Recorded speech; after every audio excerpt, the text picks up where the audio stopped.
Hey there, hockey people. Quick impromptu video. It's been a while since I've actually filmed a video. Here we go. So the trade deadline for the NHL was 2 days ago. It was 2 days ago, because today's Wednesday. And a lot of stuff happened. Ryan McDonough and JT Miller were traded to the Tampa Bay Lightning for a lot of prospects. Vladimir Nemestikov and a couple picks, I think. Rick Nash was traded to Boston for a couple prospects and a couple picks. Ryan Hartman was dealt from the Blackhawks to the Nashville Predators for 2 picks and a prospect. And Evander Kane was shipped to the San Jose Sharks for prospects and picks. As always on the trade deadline. Obviously, I'm not going to get into everything that the trade deadline had to offer because, quite frankly, not everything affected my teams. But there are 3 big trades that did affect my teams. And let me get into this. So first off, the Nashville Predators acquire Ryan Hartman for a prospect who I don't think is even on the Milwaukee Admirals, and a first round and a 4th round 2018 pick. Now, the thing that I really think about is that this first round pick isn't going to be a lottery pick, which means it's going to be fairly later in the draft. Hopefully it's 31st. Can't be too confident about that, but it's almost like it's a 2nd round pick at this point. And then a 4th, which I get, and a prospect, Edgel, I think his name is, for Ryan Hartman. Now, if you are a Predators fan and you watched the game last night, Ryan Hartman did really well in the first game as a Predator. I think he had 3 shots on goal, and he had a goal, the game-winning goal. And I think he played overall really well. He was very physical. He was very quick with the puck. He seamlessly fit right in with Sissons and Watson. I'll be excited to see what happens. And the Nashville Predators also signed Mike Fisher to a 1-year, $1 million deal. That'll finish out the rest of the year. Hopefully we can reward him, and hopefully he'll get that 300th goal, because he's sitting at 299 right now. That's crazy how he would retire before that. A lot of Predators fans speculate that he was not too excited to come back, like he didn't want to come back, but he's back and he's hopefully going to be up to speed. He'll hopefully play tomorrow night against the Edmonton Oilers. The only issue is who comes out. Last time we saw Ryan Hartman take out Mika Salamaki. Mike Fisher is either going to take Hartman's spot tomorrow, because we do have a back-to-back, or he'll put Sissons, or they'll put Sissons on the wing. Maybe they'll move Hartnell out. Who knows? I don't even know what's going to happen. It was just a weird acquisition that I didn't really think of with Ryan Hartman. And then, of course, I saw the issues with Fisher coming back in, and I knew there was going to be more competition. I just didn't think it'd be this much competition. And on the flip side, the New Jersey Devils acquired Patrick Maroon for a 3rd-round pick and maybe a prospect. I don't remember exactly what the trade was. Yeah, I'll take it. Patrick Maroon is going to supply some physicality to this Devils team that really lacks it. He's pretty fast. He moves the puck pretty well, and if you put him on the wing with a good playmaking player like Nico Hischier on the power play, or Taylor Hall, probably slide in on a 3rd-line role with Pavel Zacha maybe, then you have a pretty nice line. Hopefully he'll re-sign, and we'll be able to keep Patrick Maroon. Otherwise, he's a pretty good runner.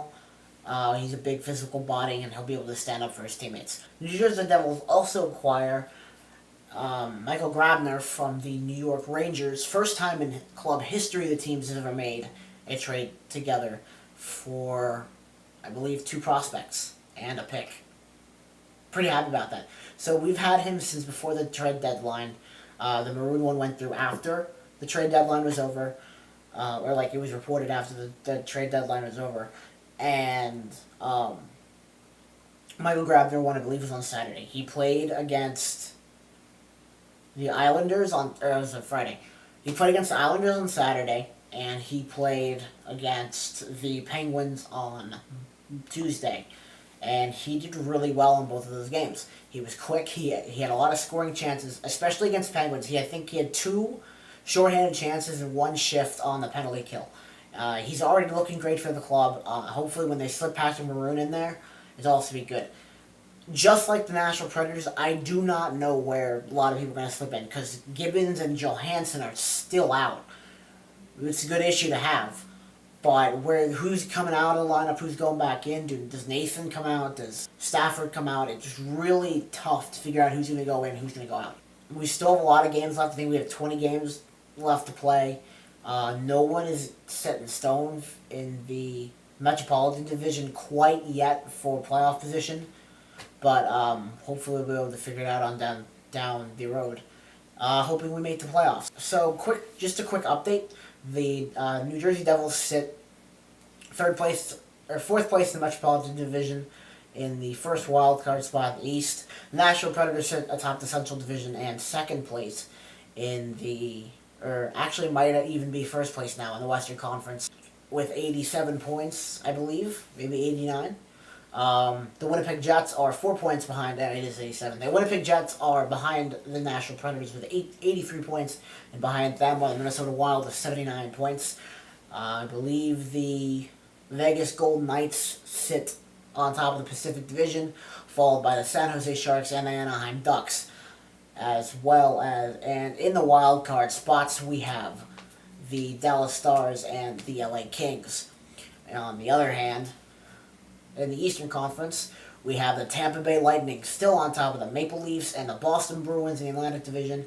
In the Metropolitan Division, the Washington Capitals sit on top of the Philadelphia Flyers and the Pittsburgh Penguins, while close behind, is the New Jersey Devils and the Columbus Blue Jackets. A lot of sources say that really the only position left up for grabs in the East is the 8th seed.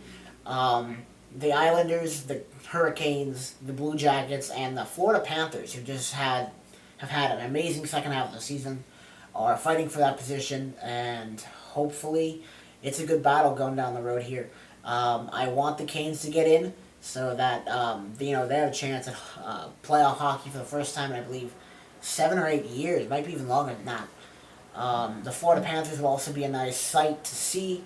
Have some more Southern teams in there. The Columbus Blue Jackets really didn't do anything last year, and if they get in, I don't think they're going to do anything this year. And the New York Islanders, they aren't good enough defensively to do any damage in the playoffs. Now, that's it for me, signing off for now. Thank you guys for watching, and have a great rest of your day.